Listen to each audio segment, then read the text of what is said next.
كافها يا عين صاد. ذكر رحمة ربك عبده زكريا إذ نادى ربه نداء خفيا قال رب إني وهن العظم مني واشتعل الرأس شيبا ولم أكن بدعائك رب شقيا وإني خفت الموالي من ورائي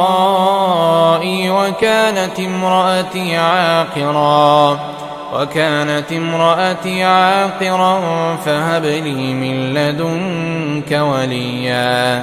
يرثني ويرث من آل يعقوب واجعله رب رضيا. يا زكريا إنا نبشرك بغلام اسمه يحيى لم نجعل له من قبل سميا. قال رب أنى يكون لي غلام وكانت امرأتي عاقرا وقد بلغت من الكبر عتيا. قال كذلك قال ربك هو علي هين وقد خلقتك من قبل ولم تك شيئا. قال رب اجعل لي آية. قال آيتك ألا تكلم الناس 3 ليال سويا. فخرج على قومه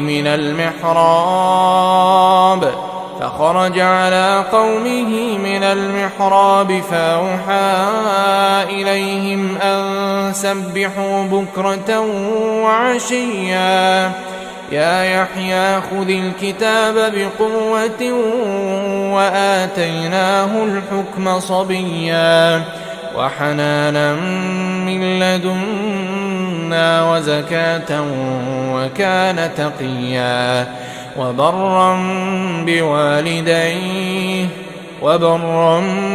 بوالديه ولم يكن جبارا عصيا.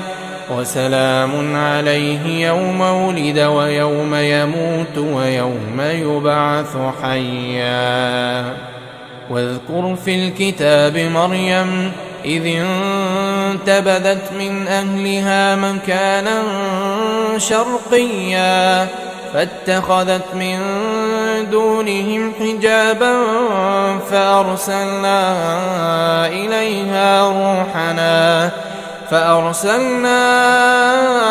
إليها روحنا فتمثل لها بشرا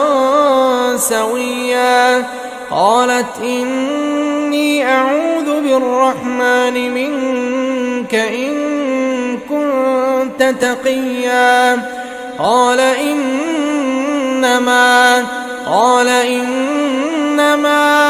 أنا رسول ربك لأهب لك غلاما زكيا. قالت أنى يكون لي غلام ولم يمسسني بشر ولم أك بغيا. قال كذلك قال ربك هو علي هين ولنجعله آية للناس ورحمة منا وكان أمرا مقضيا. فحملته فانتبذت به مكانا قصيا فأجاءها المخاض إلى جذع النخلة قالت يا ليتني مت قبل هذا وكنت نسيا منسيا. فناداها من تحتها ألا تحزني قد جعل ربك تحتك سريا. وهزي إليك بجذع النخلة تساقط عليك رطبا جنيا. فكلي واشربي وقري عينا، فإما ترين من البشر أحدا فقولي إني نذرت للرحمن صوما فلن أكلم اليوم إنسيا. فأتت به قومها تحمله، قالوا يا مريم لقد جئت شيئا فريا. يا أخت هارون ما كان أبوك امرأ سوء وما كانت أمك بغيا. فأشارت إليه، قالوا كيف نكلم من كان في المهد صبيا. قال إني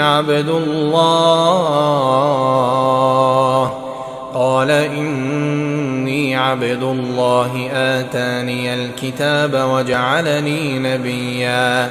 وجعلني مباركا أينما كنت وأوصاني بالصلاة والزكاة ما دمت حيا وبرا بوالدتي ولم يجعلني جبارا شقيا. والسلام علي يوم ولدت ويوم أموت ويوم أبعث حيا. ذلك عيسى بن مريم قول الحق الذي فيه يمترون. ما كان لله أن يتخذ من ولد سبحانه، إذا قضى أمرا فإنما يقول له كن فيكون. وإن الله ربي وربكم فاعبدوه، هذا صراط مستقيم. فاختلف الأحزاب من بينهم، فويل للذين كفروا من مشهد يوم عظيم. أسمع بهم وأبصر يوم يأتوننا، لكن الظالمون اليوم في ضلال مبين. وأنذرهم يوم الحسرة إذ قضي الأمر وهم في غفلة وهم لا يؤمنون. إنا نحن نرث الأرض ومن عليها وإلينا يرجعون. واذكر في الكتاب إبراهيم إنه كان صديقا نبيا، إذ قال لأبيه يا أبت لم تعبد ما لا يسمع ولا يبصر ولا يغني عنك شيئا. يا أبت إني قد جاءني من العلم ما لم يأتك فاتبعني أهدك صراطا سويا. يا أبت لا تعبد الشيطان إن الشيطان كان للرحمن عصيا. يا أبت إني أخاف أن يمسك عذاب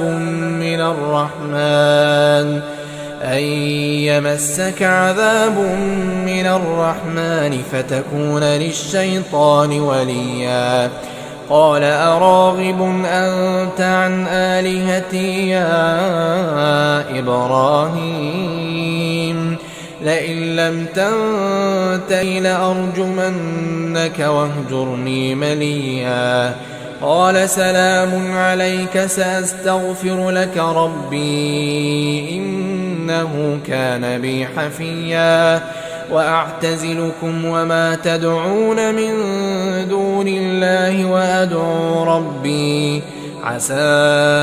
ألا أكون بدعاء ربي شقيا. فلما اعتزلهم وما يعبدون من دون الله وهبنا له إسحاق ويعقوب وكلا جعلنا نبيا ووهبنا لهم من رحمتنا وجعلنا لهم لسان صدق عليا. واذكر في الكتاب موسى إنه كان مخلصا وكان رسولا نبيا. وناديناه من جانب الطور الأيمن وقربناه نجيا. ووهبنا له من رحمتنا أخاه هارون نبيا. واذكر في الكتاب إسماعيل إنه كان صادق الوعد وكان رسولا نبيا. وكان يأمر أهله بالصلاة والزكاة وكان عند ربه مرضيا. واذكر في الكتاب إدريس إنه كان صديقا نبيا. ورفعناه مكانا عليا. أولئك الذين أنعم الله عليهم من النبيين من ذرية آدم وممن حملنا مع نوح ومن ذرية إبراهيم وإسرائيل وممن هدينا واجتبينا. إذا تتلى عليهم آيات الرحمن خروا سجدا وبكيا. فخلف من بعدهم خلف أضاعوا الصلاة واتبعوا الشهوات فسوف يلقون غيا. إلا من تاب وآمن وعمل صالحا فأولئك يدخلون الجنة ولا يظلمون شيئا. جنات عدن التي وعد الرحمن عباده بالغيب إنه كان وعده مأتيا. لا يسمعون فيها لغوا إلا سلاما ولهم رزقهم فيها بكرة وعشيا. تلك الجنة التي نورث من عبادنا من كان تقيا. وما نتنزل إلا بأمر ربك له ما بين أيدينا وما خلفنا وما بين ذلك وما كان ربك نسيا. رب السماوات والأرض وما بينهما فاعبده واصطبر لعبادته هل تعلم له سميا. ويقول الإنسان أإذا ما مت لسوف أخرج حيا. أولا يذكر الإنسان أنا خلقناه من قبل ولم يك شيئا. فوربك لنحشرنهم والشياطين ثم لنحضرنهم حول جهنم جثيا. ثم لننزعن من كل شيعة أيهم أشد على الرحمن عتيا. ثم لنحن أعلم بالذين هم أولى بها صليا. وإن منكم إلا واردها كان على ربك حتما مقضيا. ثم ننجي الذين اتقوا ونذر الظالمين فيها جثيا. وإذا تتلى عليهم آياتنا بينات قال الذين كفروا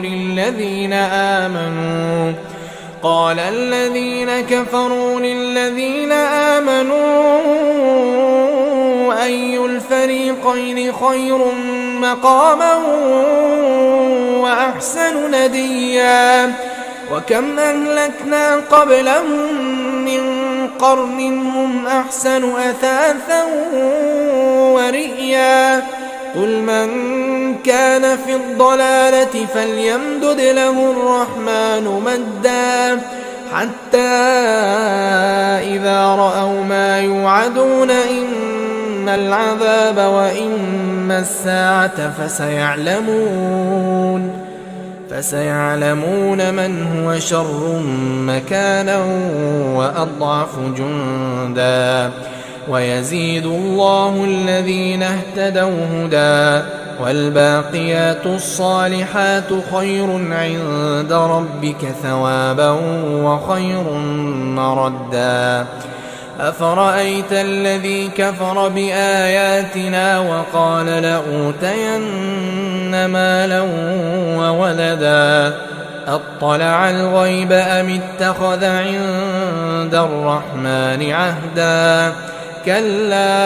كلا سنكتب ما يقول ونمد له من العذاب مدا ونرثه ما يقول ويأتينا فردا واتخذوا من دون الله آلهة ليكونوا لهم عزا كلا سيكفرون بعبادتهم ويكونون عليهم ضدا ألم تر أنا أرسلنا الشياطين على الكافرين تؤزهم أزا فلا تعجل عليهم إنما نعد لهم عدا يوم نحشر المتقين إلى الرحمن وفدا ونسوق المجرمين إلى جهنم وردا لا يملكون الشفاعة إلا من اتخذ عند الرحمن عهدا وقالوا اتخذ الرحمن ولدا لقد جئتم شيئا إدا تكاد السماوات يتفطرن منه وتنشق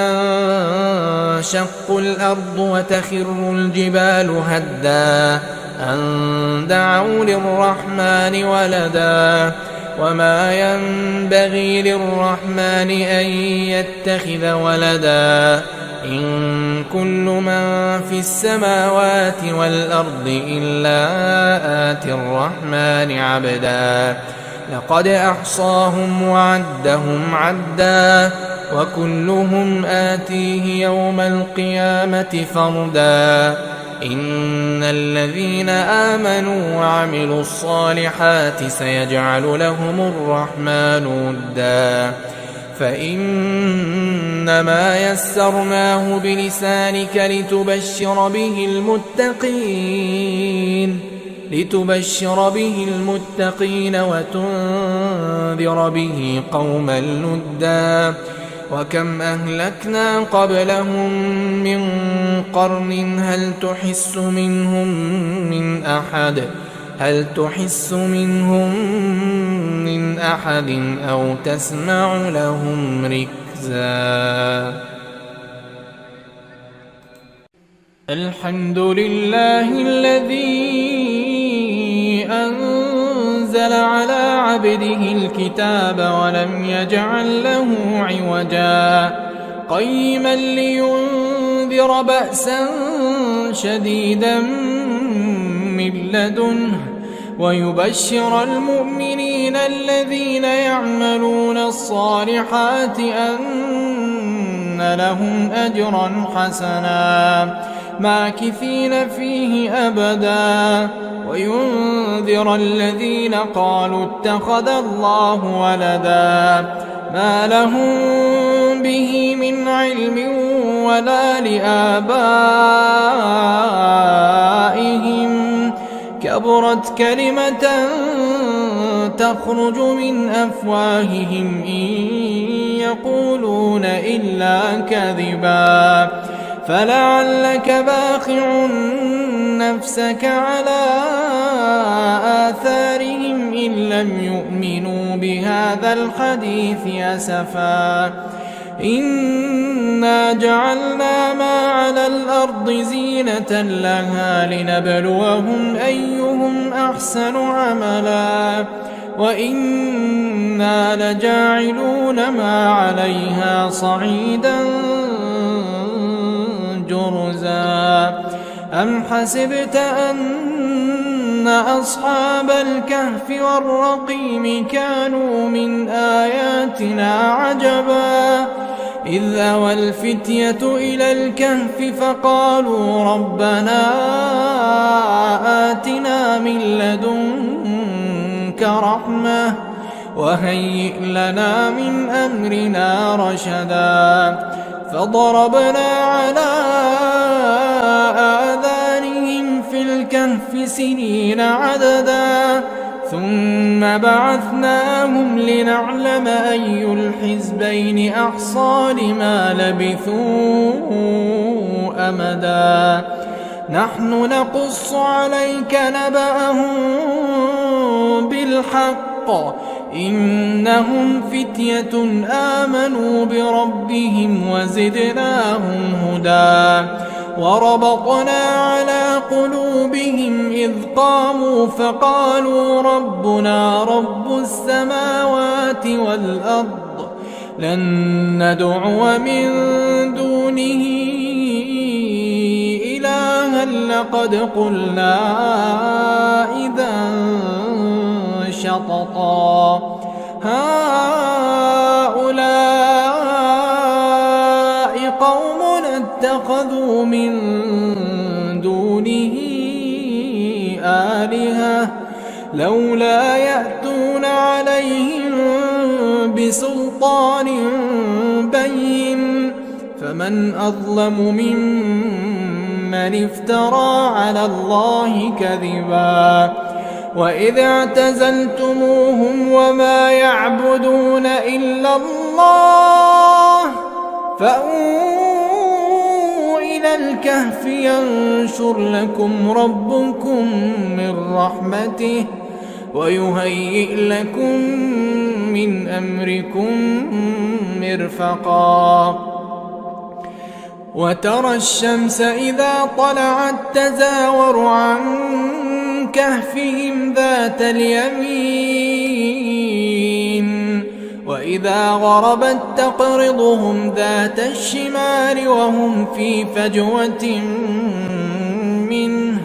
ذلك من آيات الله من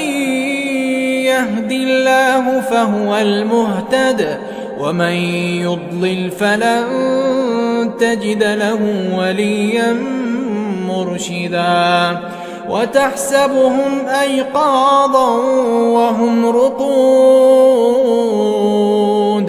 ونقلبهم ذات اليمين وذات الشمال وكلبهم باسط ذراعيه بالوصيد لو اطلعت عليهم لوليت منهم فرارا ولملئت منهم رعبا وكذلك بعثناهم ليتساءلوا بينهم قال قائل منهم كم لبثتم قالوا لبثنا يوما أو بعض يوم قالوا ربكم أعلم بما لبثتم فابعثوا أحدكم بورقكم هذه إلى المدينة فلينظر أيها أزكى طعاما فليأتكم برزق منه وليتلطف ولا يشعرن بكم أحدا إنهم إن يظهروا عليكم يرجموكم أو يعيدوكم في ملتهم ولن تفلحوا إذا أبدا وكذلك أعثرنا عليهم ليعلموا أن وعد الله حق وأن الساعة لا ريب فيها إذ يتنازعون بينهم أمرهم فقالوا ابنوا عليهم بنيانا ربهم أعلم بهم قال الذين غلبوا على أمرهم لنتخذن عليهم مسجدا سيقولون ثلاثة رابعهم كلبهم ويقولون خمسة سادسهم كلبهم رجما بالغيب ويقولون سبعة وثامنهم كلبهم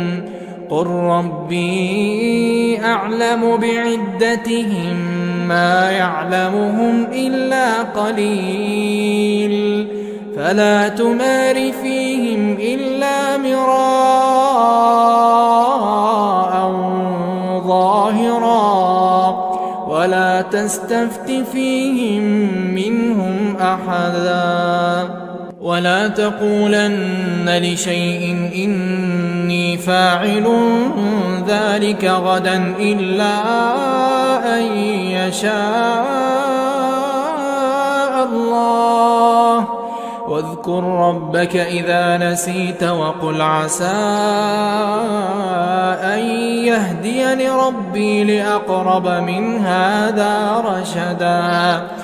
ولبثوا في كهفهم 300 سنين وازدادوا 9 قل الله أعلم بما لبثوا له غيب السماوات والأرض أبصر به وأسمع ما لهم من دونه من ولي ولا يشرك في حكمه أحدا واتل ما أوحي إليك من كتاب ربك لا مبدل لكلماته ولن تجد من دونه ملتحدا واصبر نفسك مع الذين يدعون ربهم بالغداة والعشي يريدون وجهه ولا تعد عيناك عنهم تريد زينة الحياة الدنيا ولا تطع من أغفلنا قلبه عن ذكرنا واتبع هواه وكان أمره فرطا وقل الحق من ربكم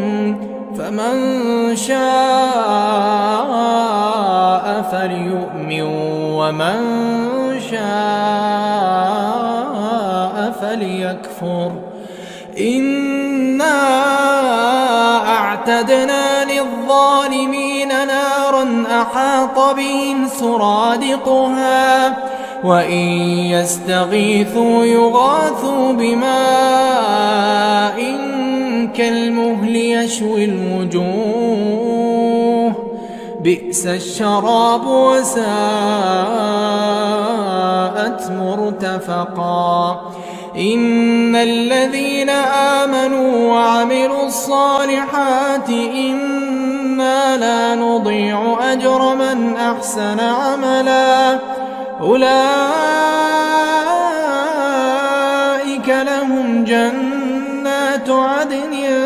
تجري من تحتهم الأنهار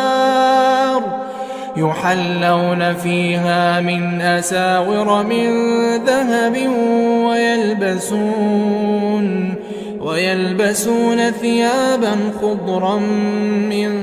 سندس واستبرق متكئين فيها على الأرائك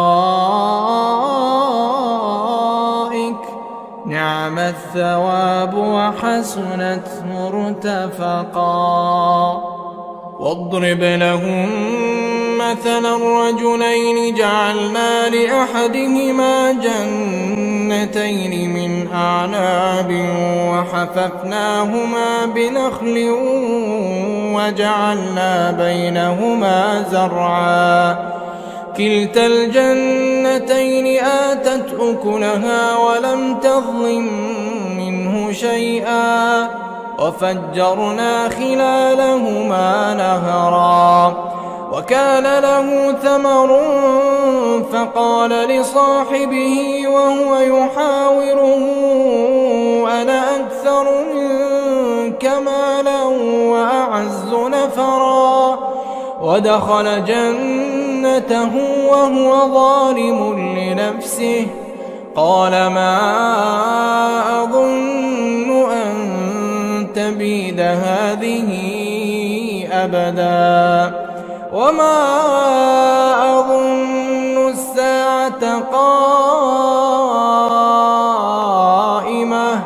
ولئن رددت إلى ربي لأجدن خيرا منها منقلبا قال له صاحبه وهو يحاوره أكفرت بالذي خلقك من تراب ثم من نطفة ثم سواك رجلا لكن هو الله ربي ولا أشرك بربي أحدا ولولا إذ دخلت جنتك قلت ما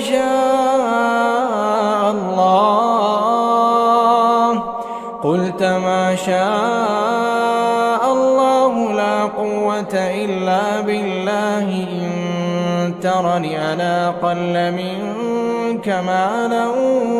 وولدا فعسى ربي أن يؤتيني خيرا من جنتك ويرسل عليها حسبانا من السماء فتصبح صعيدا زلقا أو يصبح ماؤها غورا فلن تستطيع له طلبا وأحيط بثمره فأصبح يقلب كفيه على ما أنفق فيها وهي خاوية على عروشها ويقول يا ليتني لم أشرك بربي أحدا ولم تكن له فئة ينصرونه من دون الله وما كان منتصرا هنالك الولاية لله الحق هو خير ثوابا وخير عقبا واضرب لهم مثل الحياة الدنيا كماء إن أنزلناه من السماء فاختلط به نبات الأرض فأصبح هشيما تذروه الرياح وكان الله على كل شيء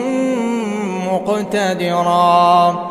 المال والبنون زينة الحياة الدنيا والباقيات الصالحات خير عند ربك ثوابا وخير أملا ويوم نسير الجبال وترى الأرض بارزة وحشرناهم فلم نغادر منهم أحدا وعرضوا على ربك صفا لقد جئتمونا كما خلقناكم أول مرة بل زعمتم أن لن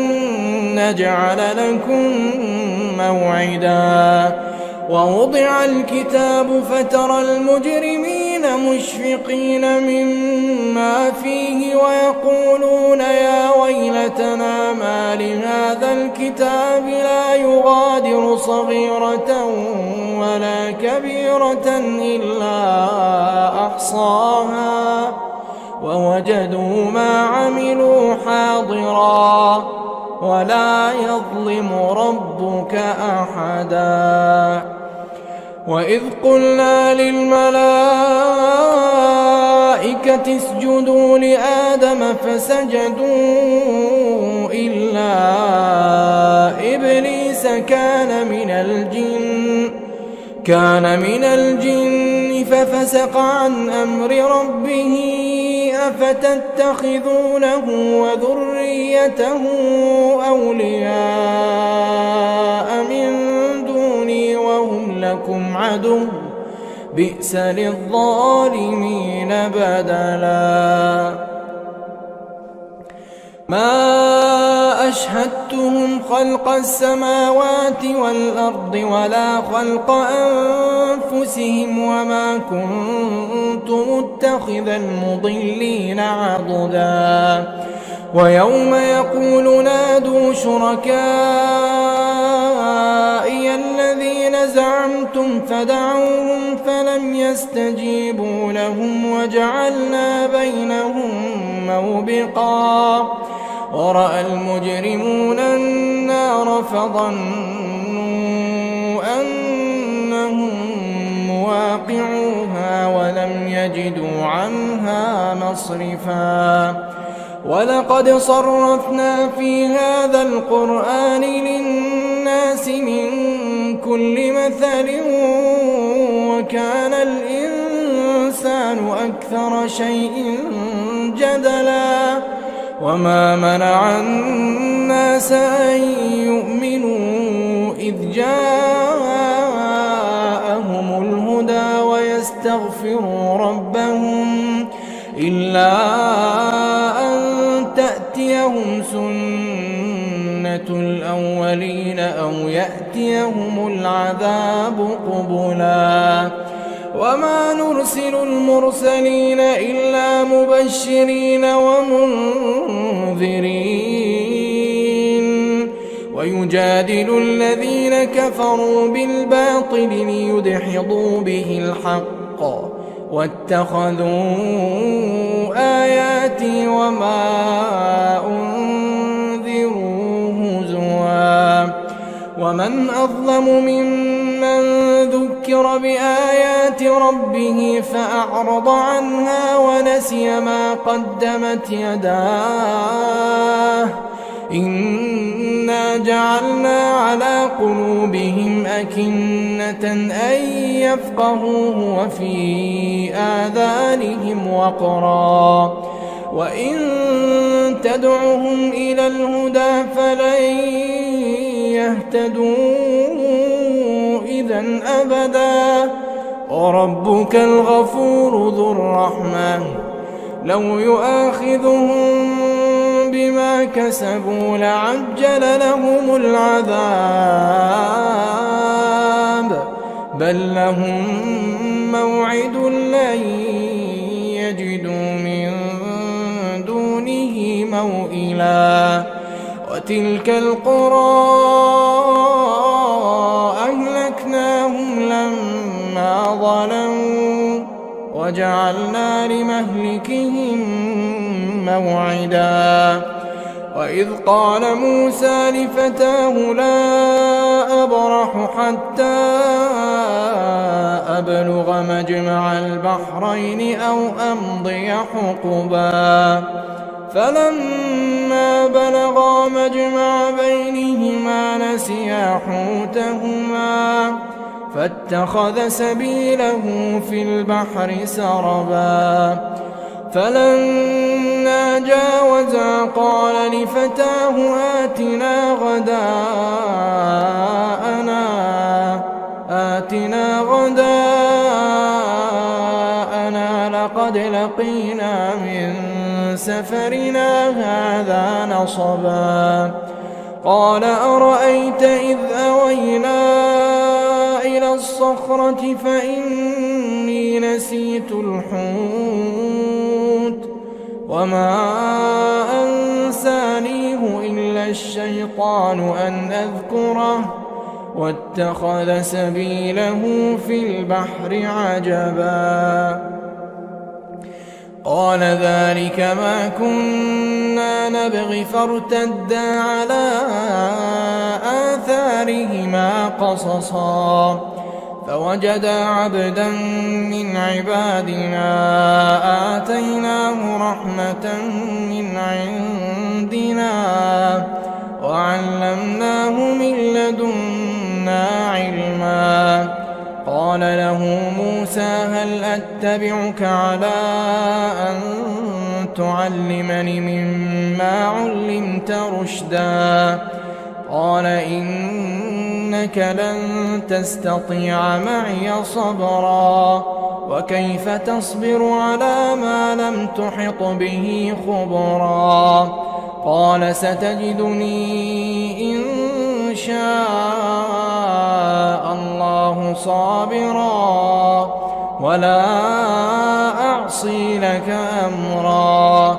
قال فإن اتبعتني فلا تسألني عن شيء حتى أحدث لك منه ذكرا فانطلقا حتى إذا ركبا في السفينة خرقها قال أخرقتها لتغرق أهلها لقد جئت شيئا إمرا قال ألم أقل إنك لن تستطيع معي صبرا قال لا تؤاخذني بما نسيت ولا ترهقني من أمري عسرا فانطلقا حتى إذا لقيا غلاما فقتله قال أقتلت نفسا زكية بغير نفس لقد جئت شيئا نكرا قال ألم أقل لك إنك لن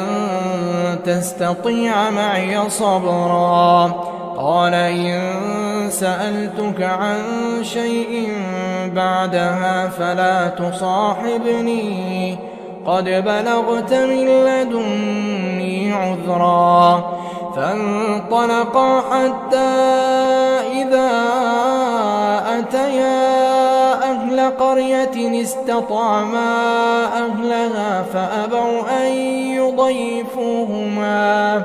فوجدا فيها جدارا يريد أن ينقض فأقامه قال لو شئت لاتخذت عليه أجرا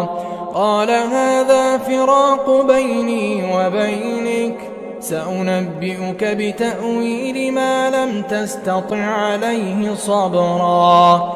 أما السفينة فكانت لمساكين يعملون في البحر فأردت أن أعيبها وكان وراءهم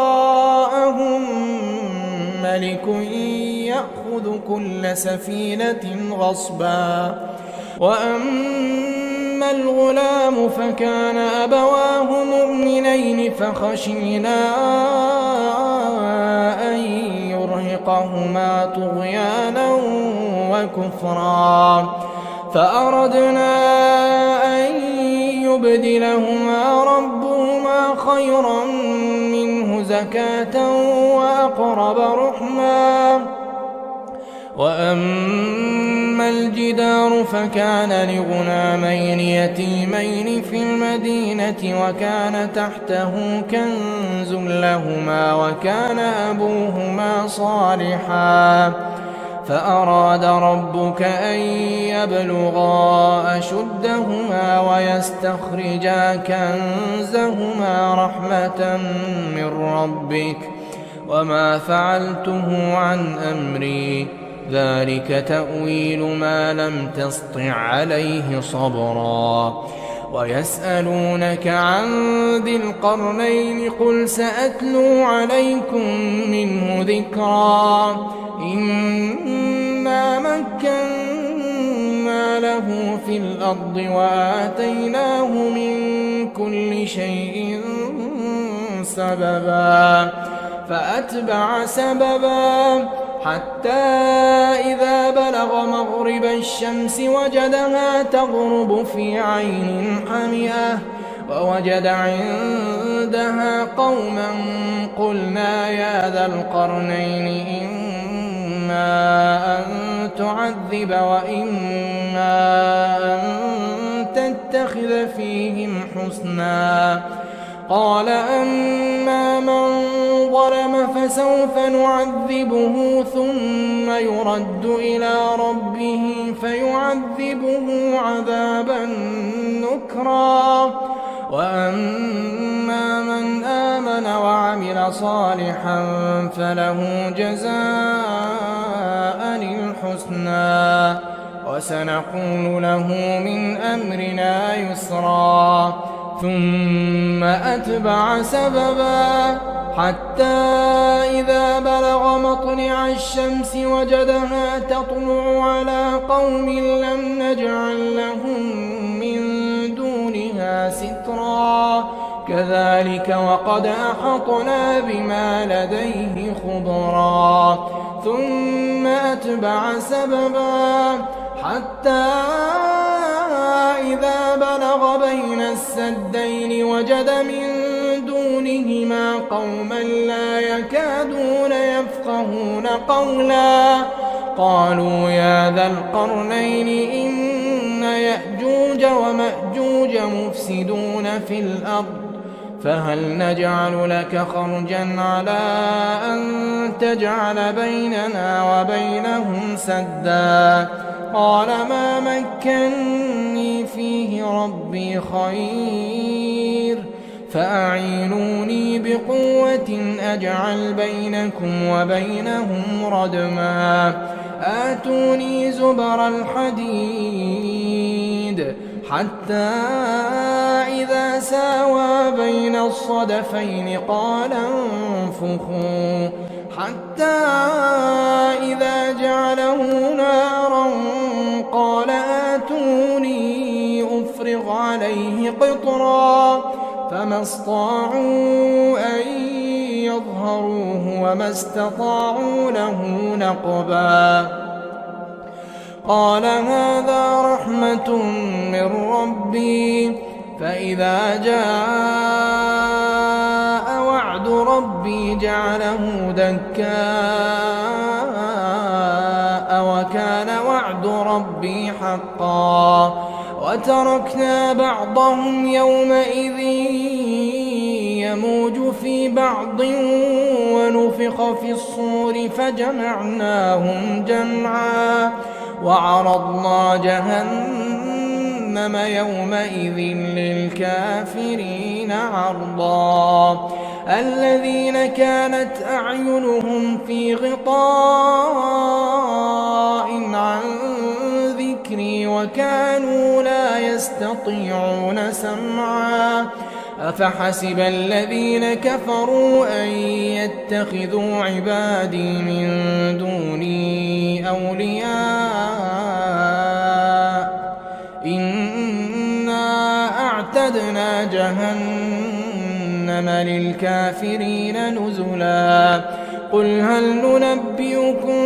بالأخسرين أعمالا الذين ضل سعيهم في الحياة الدنيا وهم يحسبون أنهم يحسنون صنعا أولئك الذين كفروا بآيات ربهم ولقائه فحبطت أعمالهم فلا نقيم لهم يوم القيامة وزنا ذلك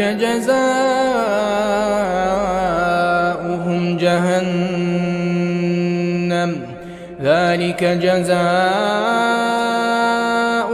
جهنم بما كفروا واتخذوا آياتي ورسلي هزوا إن الذين آمنوا وعملوا الصالحات كانت لهم جنات الفردوس نزلا خالدين فيها لا يبغون عنها حولا قل لو كان البحر مدادا لكلمات ربي لنفد البحر قبل أن تنفد كلمات ربي ولو جئنا بمثله مددا قل إنما أنا بشر مثلكم يوحى إلي أنما إلهكم إله واحد فمن كان يرجو لقاء ربه فليعمل عملا صالحا فليعمل عملا صالحا ولا يشرك بعبادة ربه أحدا. طه ما أنزلنا عليك القرآن لتشقى إلا تذكرة لمن يخشى تنزيلا ممن خلق الأرض والسماوات العلى الرحمن على العرش استوى له ما في السماوات وما في الأرض وما بينهما وما تحت الثرى وإن تجهر بالقول فإنه يعلم السر وأخفى الله لا إله إلا هو الله لا إله إلا هو له الأسماء الحسنى. وهل أتاك حديث موسى إذ رأى نارا فقال لأهلهم كثوا إني آنست نارا لعلي آتيكم منها بقبس أو أجد على النار هدى. فلما أتاها نودي يا موسى إني أنا ربك فاخلع نعليك إنك بالواد المقدس طوى وأنا اخترتك فاستمع لما يوحى إنني أنا الله لا إله إلا أنا فاعبدني وأقم الصلاة لذكري إن الساعة آتية أكاد أخفيها لتجزى كل نفس بما تسعى فلا يصدنك عنها من لا يؤمن بها واتبع هواه فتردى. وما تلك بيمينك يا موسى قال هي عصاي أتوكأ عليها وأهش بها على غنمي ولي فيها مآرب أخرى. قال ألقها يا موسى فألقاها فإذا هي حية تسعى. قال خذها ولا تخف سنعيدها سيرتها الأولى واضمم يدك إلى جناحك تخرج بيضاء من غير سوء آية أخرى لنريك من آياتنا الكبرى. اذهب إلى فرعون إنه طغى. قال رب اشرح لي صدري ويسر لي أمري واحلل عقدة من لساني يفقه قولي واجعل لي وزيرا من أهلي هارون أخي اشدد به أزري وأشركه في أمري كي نسبحك كثيرا ونذكرك كثيرا إنك كنت بنا بصيرا. قال قد أوتيت سؤلك يا موسى ولقد مننا عليك مرة أخرى إذ أوحينا إلى أمك ما يوحى أن اقذفيه في التابوت فاقذفيه في اليم فليلقه اليم بالساحل يأخذه عدو لي وعدو له وألقيت عليك محبة مني ولتصنع على عيني، إذ تمشي أختك فتقول هل أدلكم على من يكفله، فرجعناك إلى أمك كي تقر عينها ولا تحزن، وقتلت نفسا فنجيناك من الغم وفتناك فتونا، فلبثت سنين في أهل مدين ثم جئت على قدري يا موسى، واصطنعتك لنفسي، اذهب أنت وأخوك بآياتي ولا تنيا في ذكري، اذهبا إلى فرعون إنه طغى، فقولا له قولا لينا لعله يتذكر أو يخشى، قالا ربنا إننا نخاف أن يفرط علينا أو أن يطغى، قال لا تخافا إنني معكما أسمع وأرى، فأتياه فقولا إنا رسولا ربك فأرسل معنا بني إسرائيل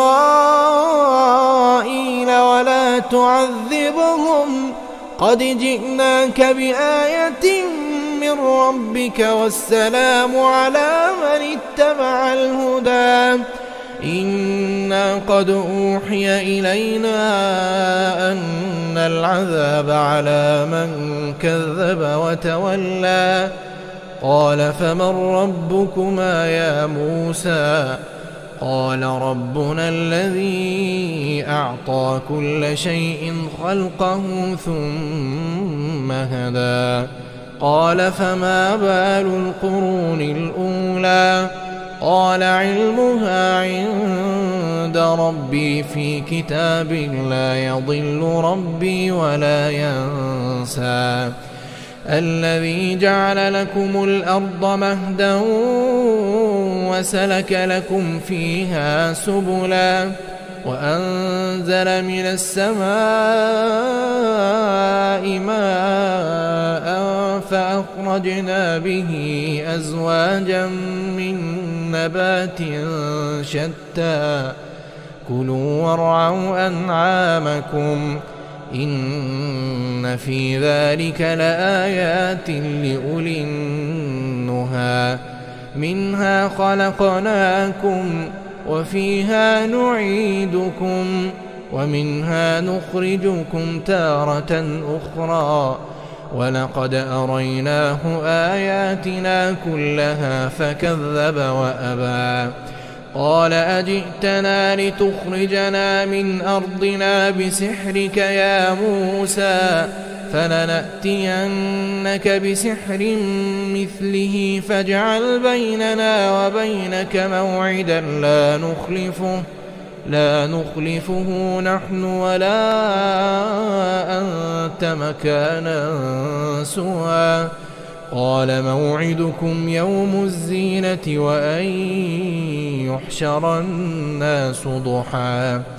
فتولى فرعون فجمع كيده ثم أتى،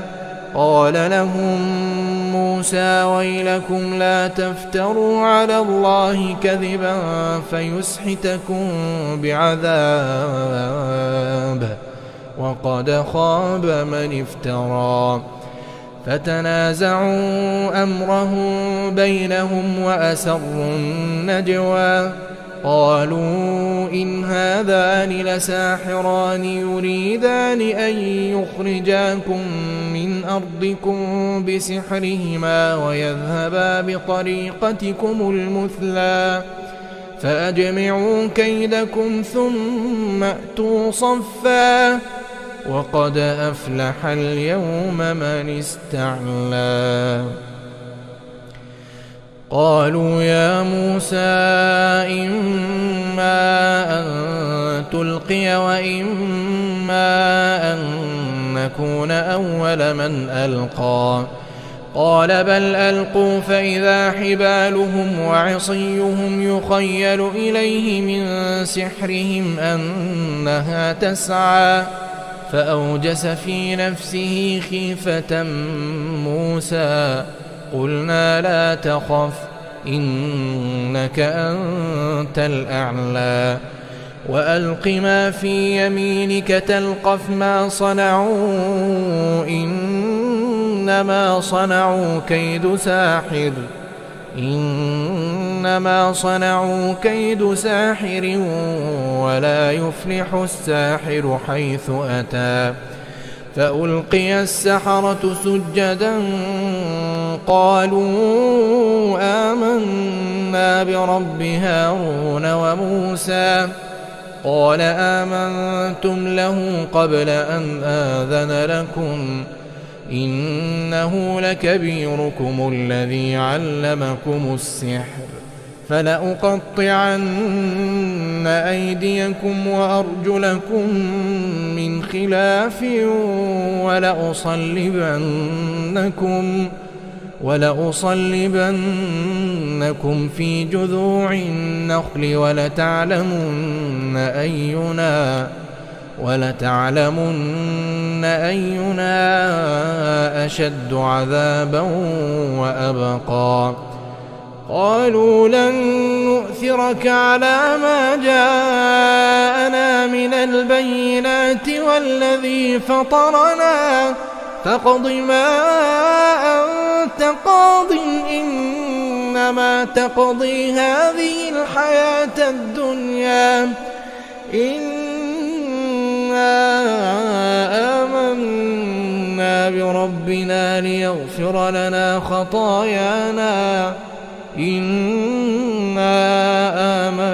آمنا بربنا ليغفر لنا خطايانا وما أكرهتنا عليه من السحر والله خير وأبقى إنه من يأت ربه مجرما فإن له جهنم لا يموت فيها ولا يحيا ومن يأته مؤمنا قد عمل الصالحات فأولئك لهم الدرجات العلى جنات عدن تجري من تحتها الأنهار خالدين فيها وذلك جزاء من تزكى ولقد أوحينا إلى موسى أن أسر بعبادي فاضرب لهم طريقا في البحر يبسا لا تخاف دركا ولا تخشى فأتبعهم فرعون بجنوده فغشيهم من اليم ما غشيهم وأضل فرعون قومه وما هدى يا بني إسرائيل قد أنجيناكم من عدوكم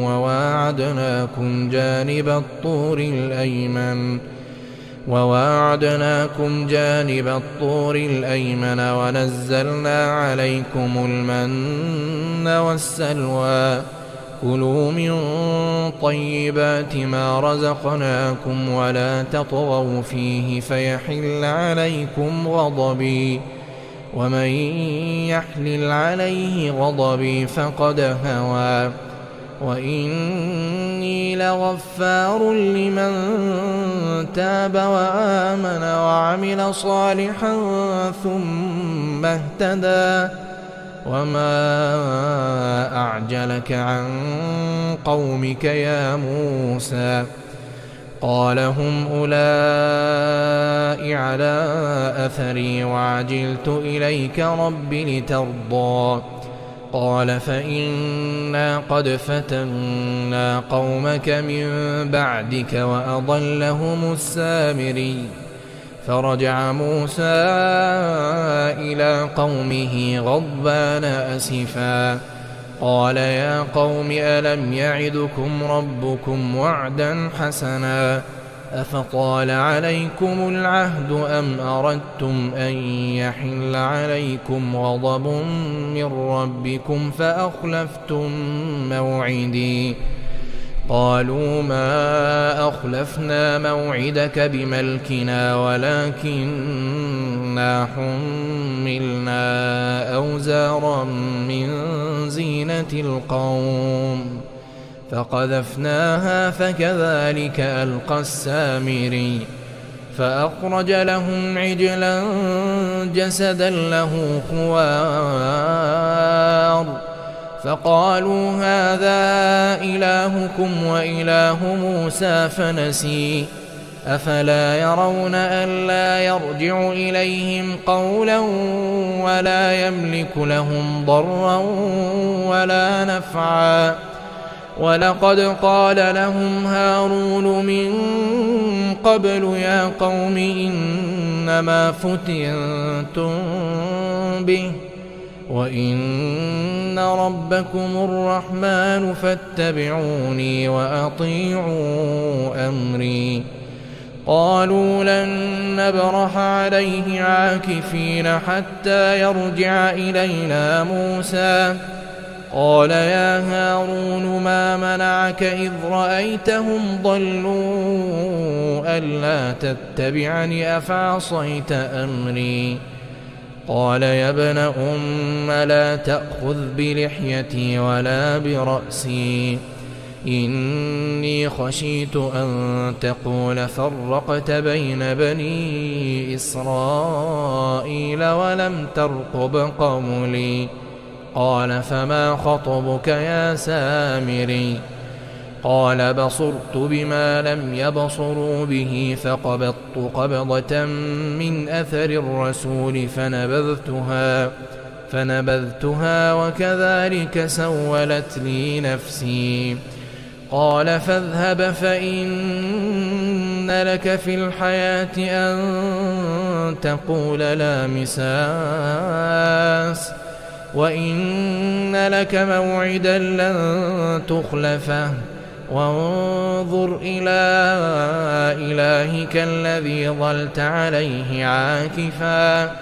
لنحرقنه ثم لننسفنه في اليم نسفا إنما إلهكم الله الذي لا إله إلا هو إنما إلهكم الله الذي لا إله إلا هو وسع كل شيء علما كذلك نقص عليك من أنباء ما قد سبق وقد آتيناك من لدنا ذكرا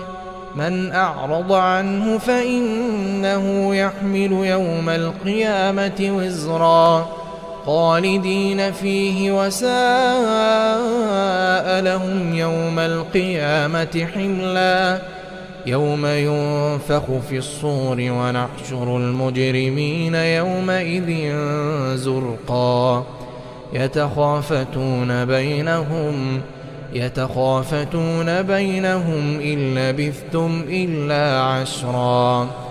نحن أعلم بما يقولون إذ يقول أمثلهم طريقة إن لبثتم إلا يوما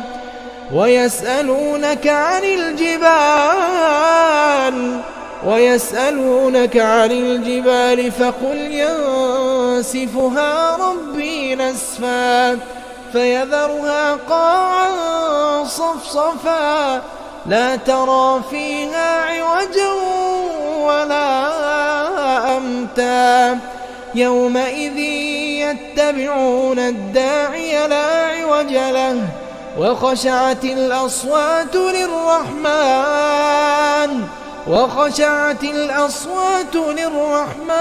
فلا تسمع إلا همسا يومئذ لا تنفع الشفاعة إلا من أذن له الرحمن ورضي له قولا يعلم ما بين أيديهم وما خلفهم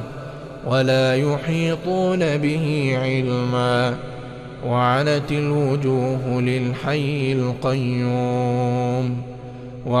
الوجوه للحي القيوم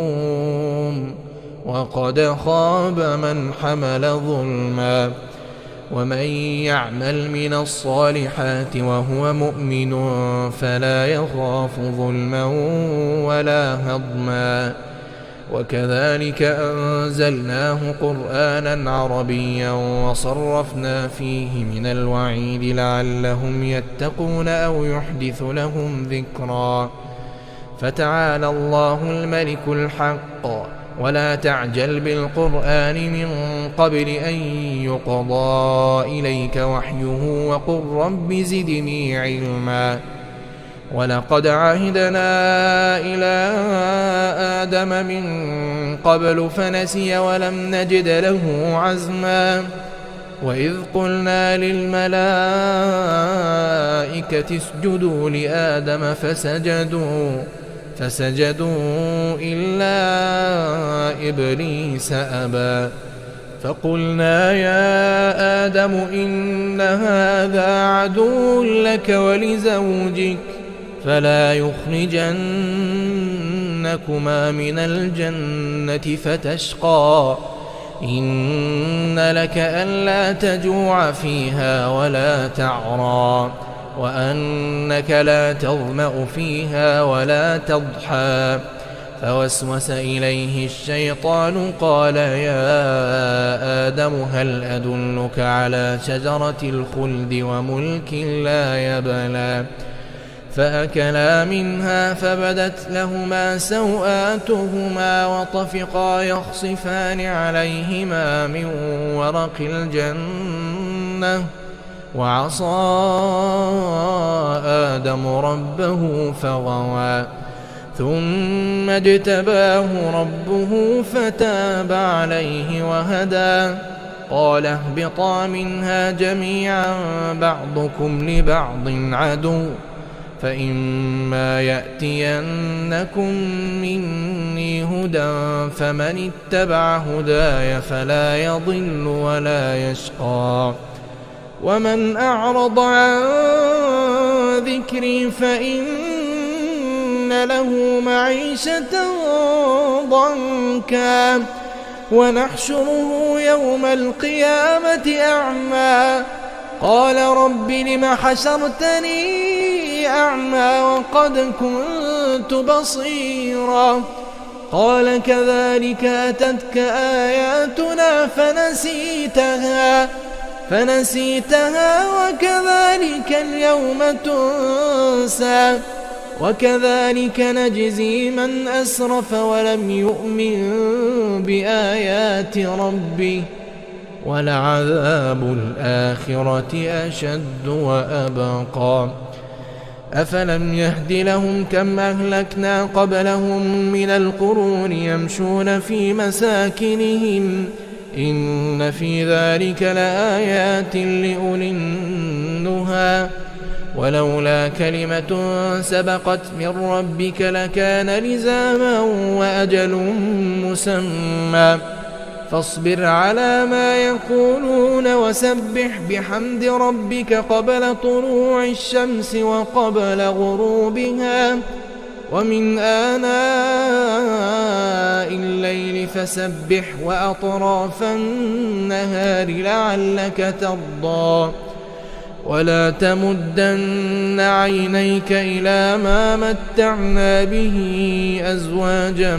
منهم زهرة الحياة الدنيا لنفتنهم فيه ورزق ربك خير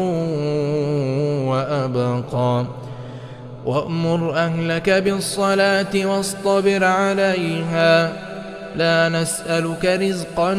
نحن نرزقك والعاقبة للتقوى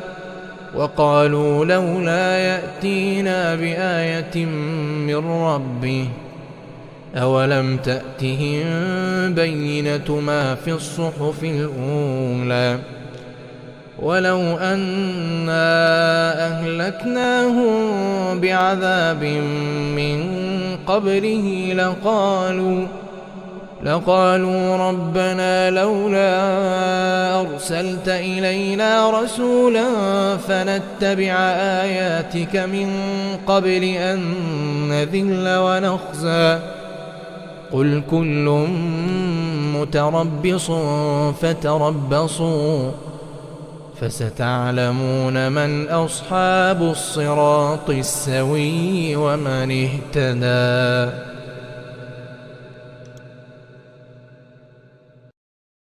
ألف لام را تلك آيات الكتاب المبين إنا أنزلناه قرآنا عربيا لعلكم تعقلون نحن نقص عليك أحسن القصص بما أوحينا إليك هذا القرآن وإن كنت من قبله لمن الغافلين إذ قال يوسف لأبيه يا أبت إني رأيت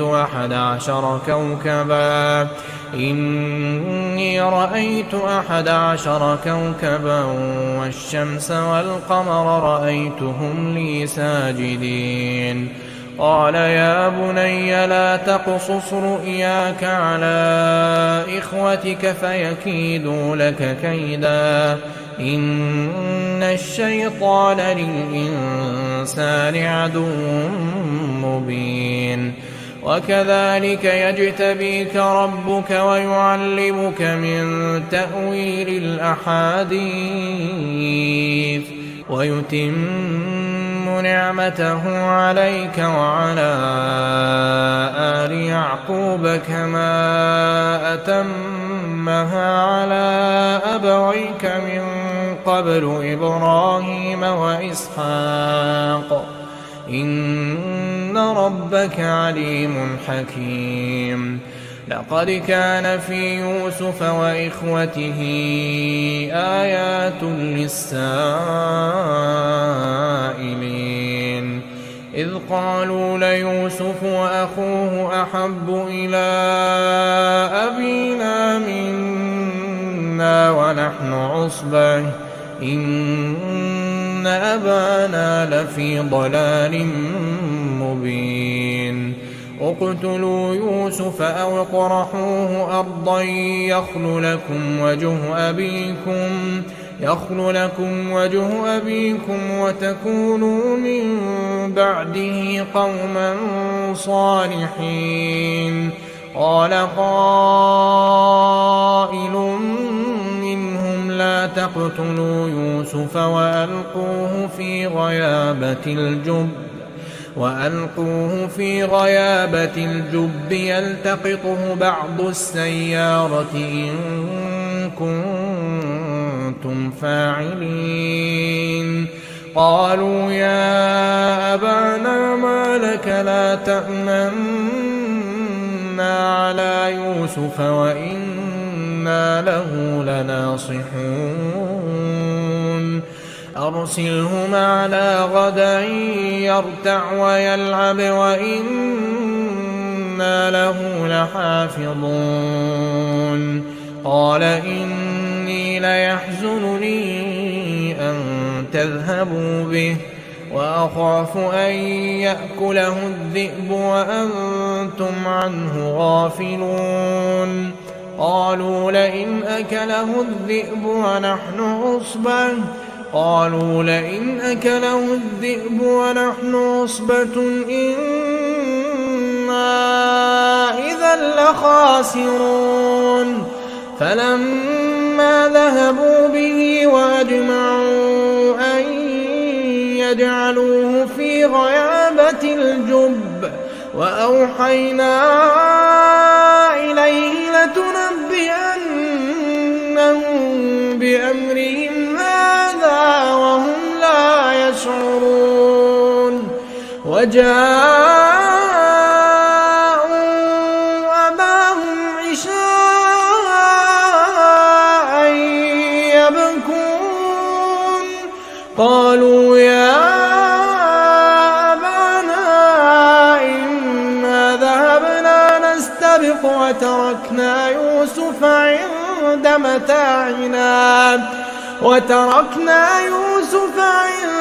متاعنا فأكله الذئب وما أنت بمؤمن لنا ولو كنا صادقين وجاءوا على قميصه بدم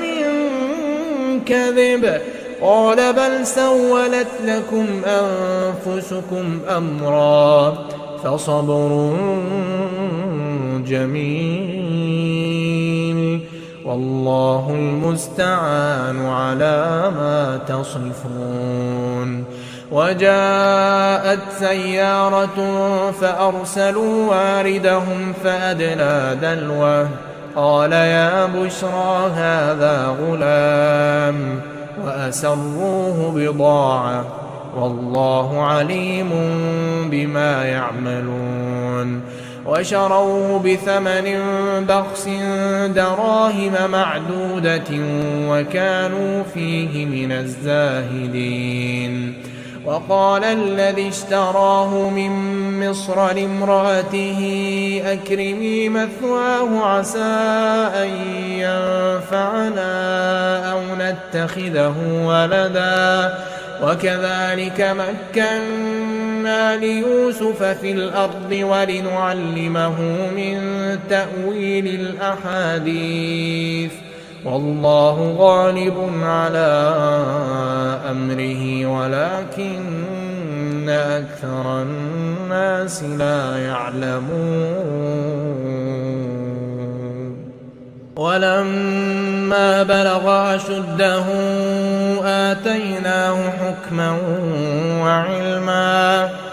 آتيناه حكما وعلما وكذلك نجزي المحسنين وراودته التي هو في بيتها عن نفسه وغلقت الأبواب وقالت هيت لك قال معاذ الله إنه ربي أحسن مثواي إنه لا يفلح الظالمون ولقد همت به وهم بها لولا أن رأى برهان ربه كذلك لنصرف عنه السوء والفحشاء إنه من عبادنا المخلصين واستبق الباب وقدت قميصه من دبر وألف يا سيدها لدى الباب قالت ما جزاء من أراد بأهلك سوءا إلا أن يسجن أو عذاب أليم قال هي راودتني عن نفسي وشهد شاهد من أهلها إن كان قميصه قد من قبل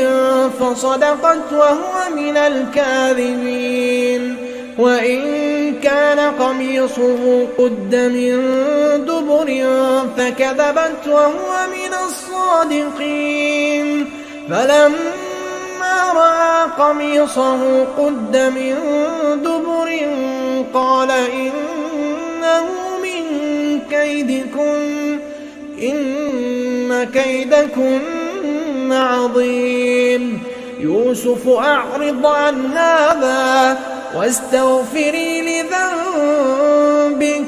إنك كنت من الخاطئين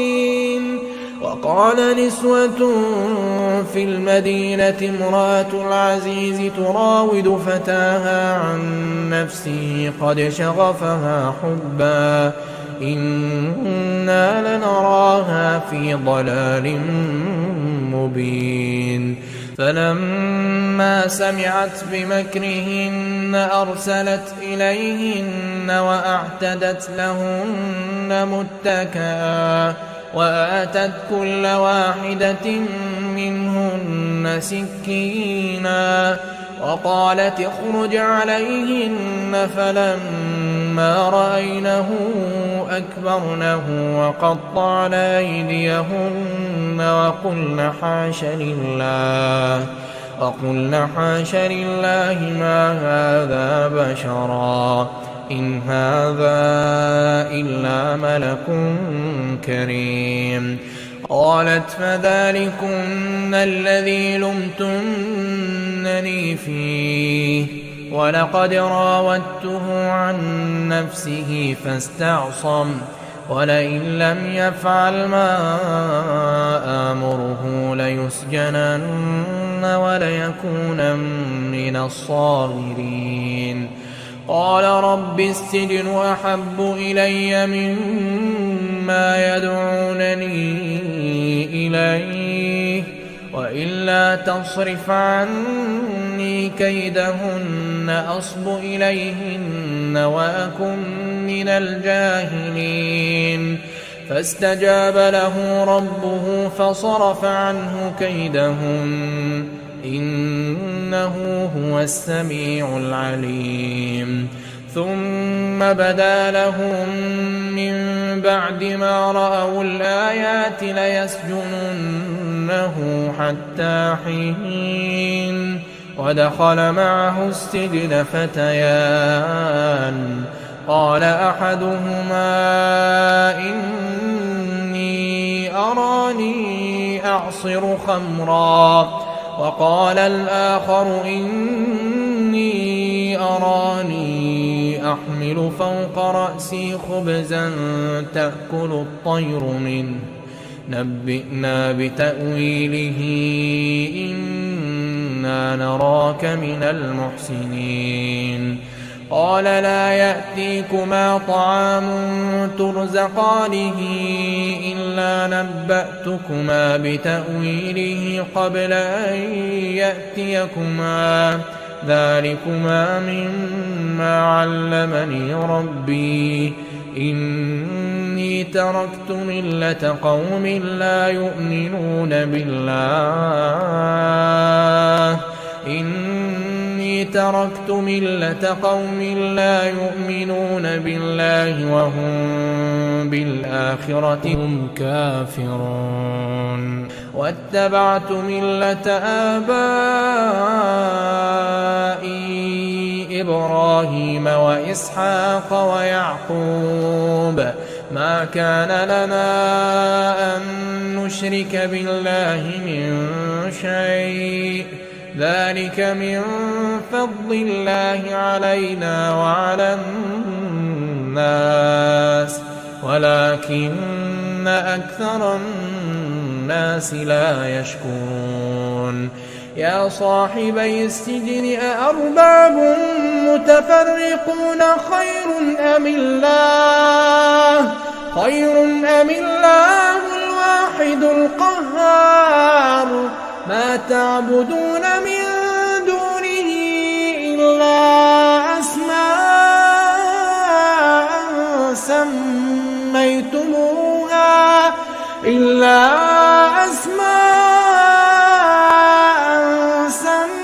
سميتموها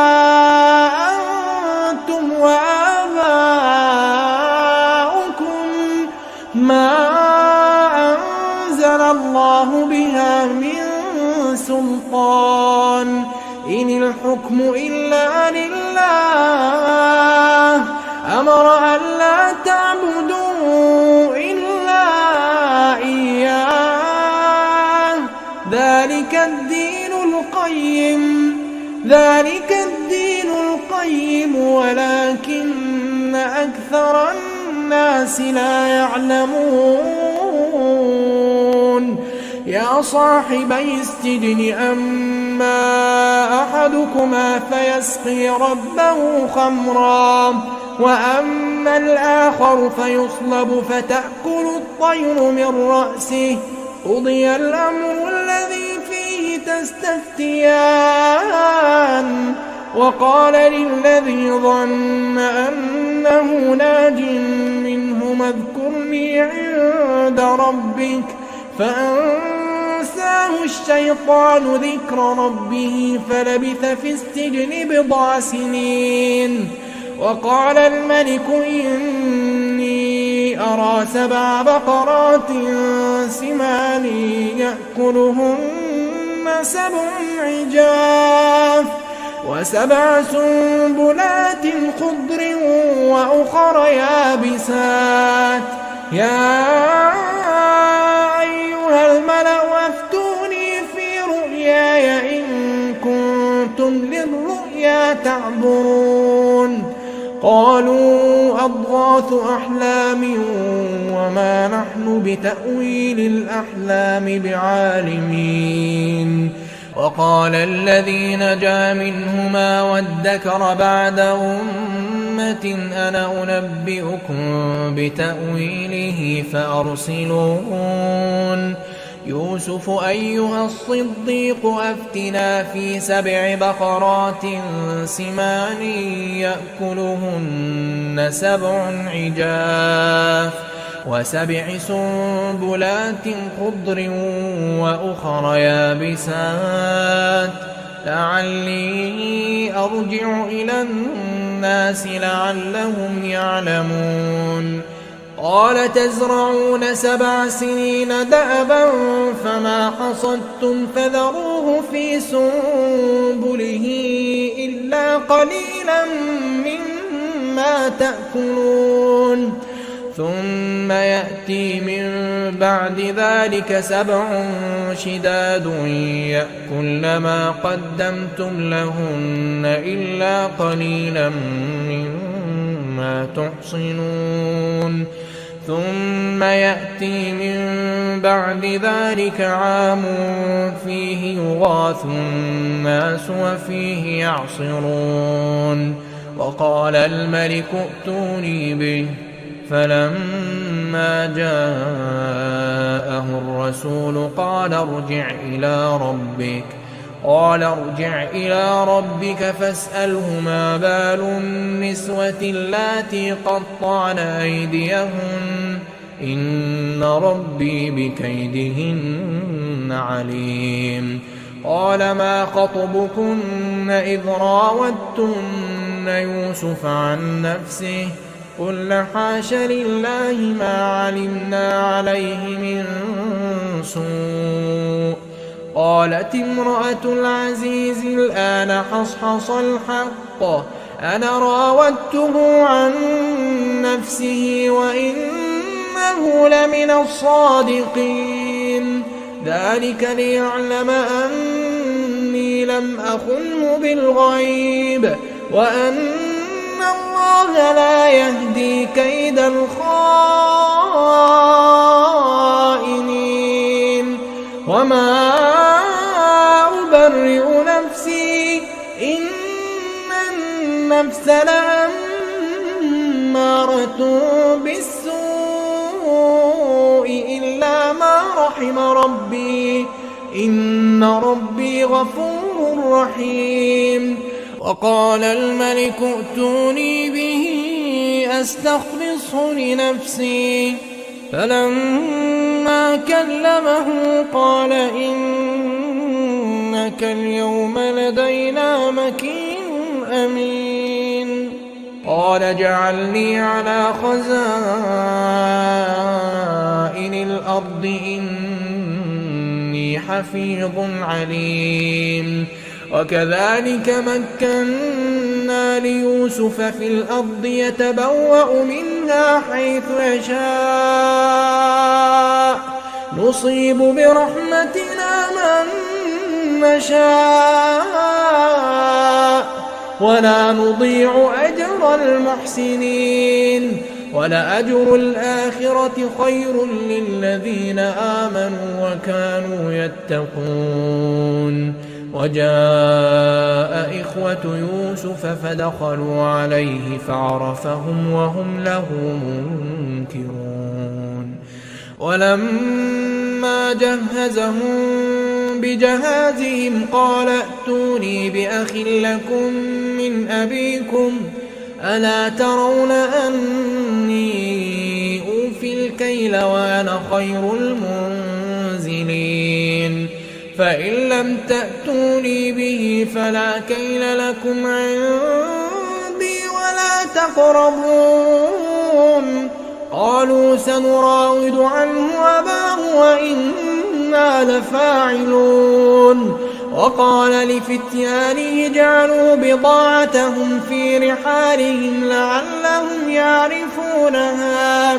لعلهم يعرفونها إذا انقلبوا إلى أهلهم لعلهم يرجعون فلما رجعوا إلى أبيهم قالوا يا أبانا منع منا الكيل فأرسل معنا أخانا نكتل وإنا له لحافظون قال هل آمنكم عليه إلا كما أمنتكم على أخيه من قبل فالله خير حافظا وهو أرحم الراحمين ولما فتحوا متاعهم وجدوا بضاعتهم ردت إليهم قالوا يا أبانا ما نبغي هذه بضاعتنا ردت إلينا ونمير أهلنا ونحفظ أخانا ونزداد كيل بعير ذلك كيل يسير قال لن أرسله معكم حتى تؤتون موثقا من الله لتأتونني به إلا أن يحاط بكم فلما آتوه موثقهم قال الله على ما نقول وكيل وقال يا بني لا تدخلوا من باب واحد وادخلوا من أبواب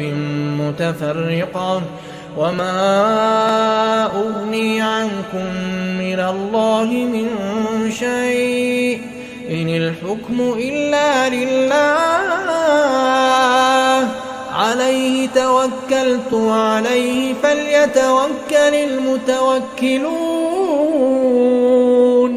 ولما دخلوا من حيث أمرهم أبوهم ما كان يغني عنهم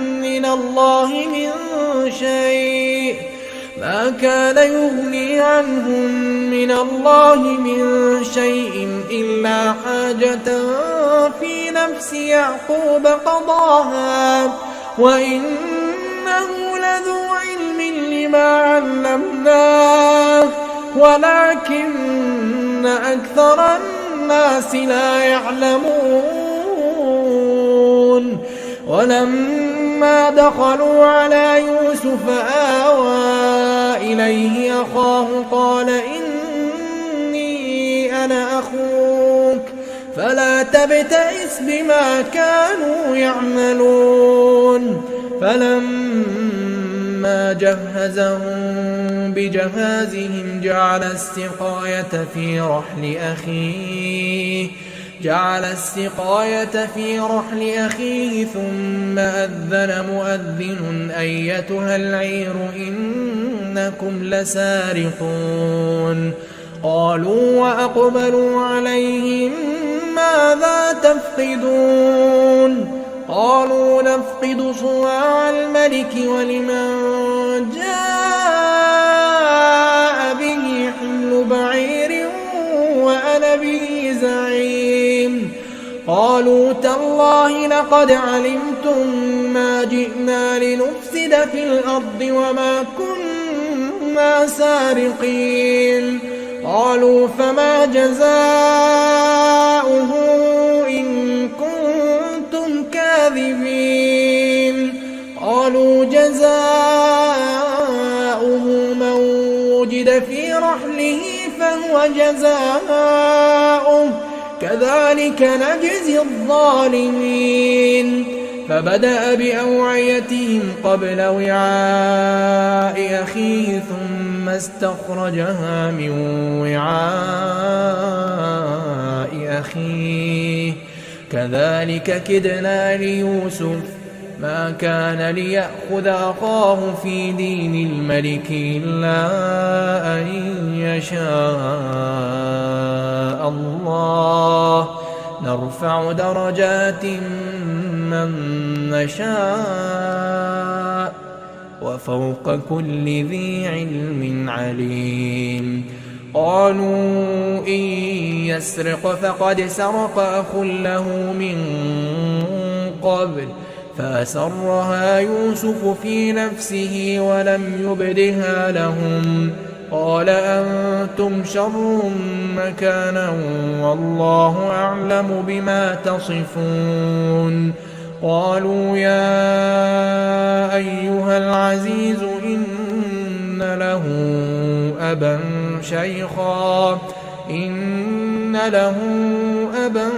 شيخا كبيرا فخذ أحدنا مكانه إنا نراك من المحسنين قال معاذ الله أن نأخذ إلا من وجدنا متاعنا عنده إنا إذا لظالمون فلما استيئسوا منه خلصوا نجيا قال كبيرهم ألم تعلموا أن أباكم قد أخذ عليكم موثقا من الله ومن قبل ما فرطتم في يوسف فلن أبرح الأرض حتى يأذن لي أبي أو يحكم الله لي وهو خير الحاكمين ارجعوا إلى أبيكم فقولوا يا أبانا إن ابنك سرق وما شهدنا إلا بما علمنا وما كنا للغيب حافظين واسأل القرية التي كنا فيها والعير التي أقبلنا فيها وإنا لصادقون قال بل سولت لكم أنفسكم أمرا فصبر جميل عسى الله أن يأتيني بهم جميعا إنه هو العليم الحكيم وتولى عنهم وقال يا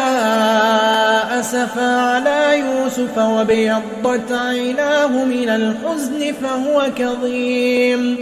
قالوا تالله تفتأ تذكر يوسف حتى تكون حرضا أو تكون من الهالكين قال إنما أشكو بثي وحزني إلى الله قال إنما أشكو بثي وحزني إلى الله وأعلم من الله ما لا تعلمون يا بني يذهبوا فتحسسوا من يوسف وأخيه ولا تيأسوا من روح الله إنه لا ييأس من روح الله إلا القوم الكافرون فلما دخلوا عليه قالوا يا أيها العزيز مسنا وأهلنا الضر وجئنا ببضاعة مزجاة فأوف لنا الكيل وتصدق علينا إن الله يجزي المتصدقين. قال هل علمتم ما فعلتم بيوسف وأخيه إذ أنتم جاهلون؟ قالوا أئنك لأنت يوسف؟ قال أنا يوسف وهذا أخي قد من الله علينا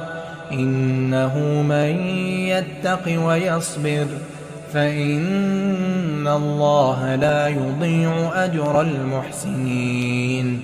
قالوا تالله لقد آثرك الله علينا وإن كنا لخاطئين. قال لا تثريب عليكم اليوم يغفر الله لكم وهو أرحم الراحمين.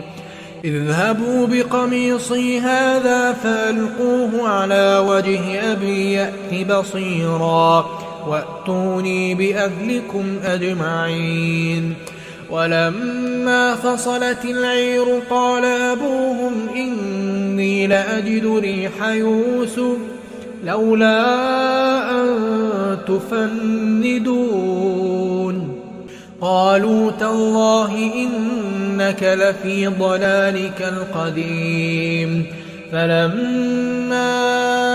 أن جاء البشير ألقاه على وجهه فارتد بصيرا قال ألم أقل لكم إني أعلم من الله ما لا تعلمون؟ قالوا يا أبانا استغفر لنا ذنوبنا إنا كنا خاطئين. قال سوف أستغفر لكم ربي إنه هو الغفور الرحيم. فلما دخلوا على يوسف آوى إليه أبويه وقال ادخلوا مصر إن شاء الله آمنين. ورفع أبويه على العرش وخروا له سجدا وقال يا أبت هذا تأويل رؤياي من قبل قد جعلها ربي حقا وقد أحسن بي إذ أخرجني من السجن وجاء بكم من البدو من بعد أن نزغ الشيطان بيني وبين إخوتي إن ربي لطيف لما يشاء إنه هو العليم الحكيم. رب قد آتيتني من الملك وعلمتني من تأويل الأحاديث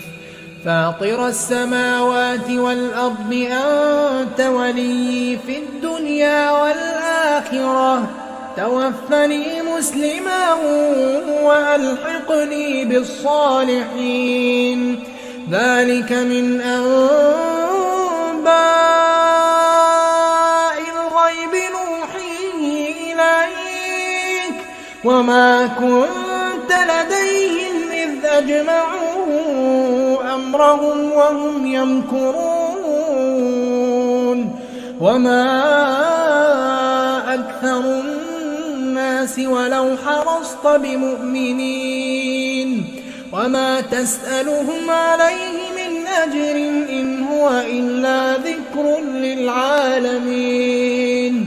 وكأي من آية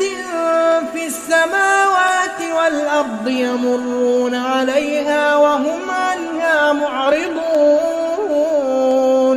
وما يؤمن أكثرهم بالله إلا وهم مشركون. أفأمنوا أن تأتيهم غاشية من عذاب الله أو تأتيهم الساعة بغتة وهم لا يشعرون. قل هذه سبيلي أدعو إلى الله قل هذه سبيلي أدعو إلى الله على بصيرة أنا ومن اتبعني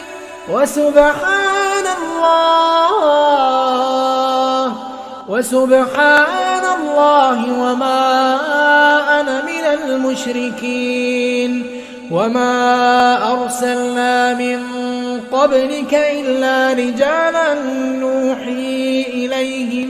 من أهل القرى أفلم يسيروا في الأرض فينظروا كيف كان عاقبة الذين من قبلهم ولدار الآخرة خير للذين اتقوا أفلا تعقلون حتى إذا استيأس الرسل وظنوا أنهم قد كذبوا جاءهم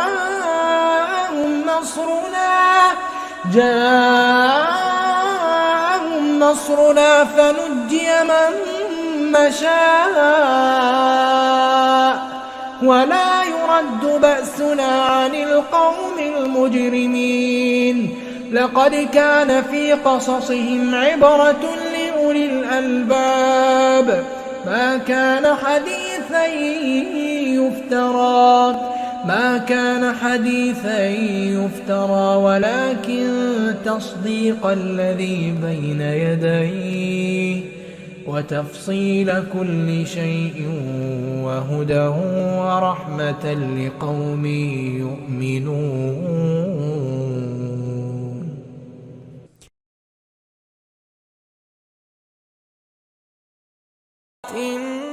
بسم الله الرحمن الرحيم. كافها يا عين صاد ذكر رحمة ربك